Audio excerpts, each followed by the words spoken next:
Hi, I'm U.S. Senator Chris Coons from Delaware, a member of the Senate Judiciary Committee.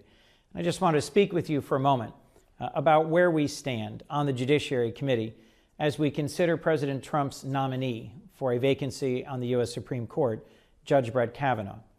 As I'm sure you've heard in the press, Dr. Christine Blasey Ford of California has come forward with some shocking and troubling allegations that Judge Kavanaugh committed sexual assault against Dr. Ford when they were both high school students here in the Washington, D.C. area.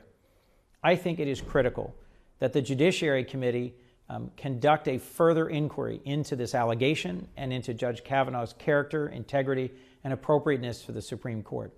And I think the right way for us to do this is for the FBI, which conducts a background check and a background investigation on every nominee to a lifetime appointment on a federal court, that they do a quick, thorough, but appropriate examination of the allegations and any other evidence that can be gathered.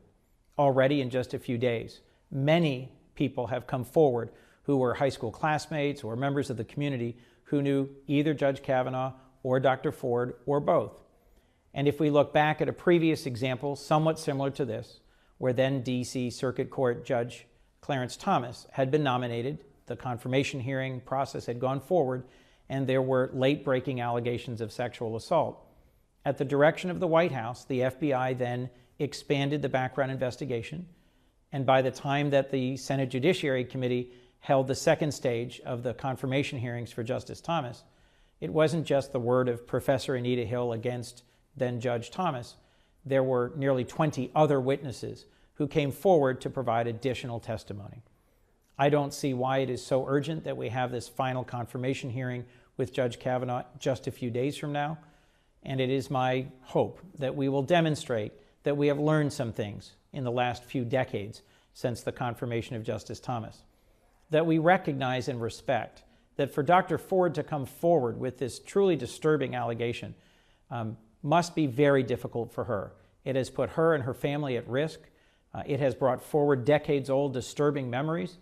And I respect and understand the challenge she has had making the brave decision to offer this information to the Senate Judiciary Committee.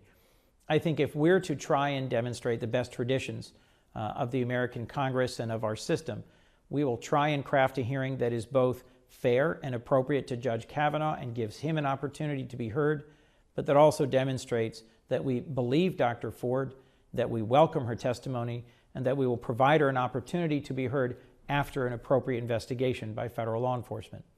If you've got questions or concerns about this, I look forward to hearing from you. I've got a special website, coons.senate.gov/Kavanaugh, where I've been welcoming input from thousands of Delawareans. At the end of the day, it's my hope that we'll conduct ourselves in a dignified, appropriate, and respectful manner, and that we will get to the truth. Thanks.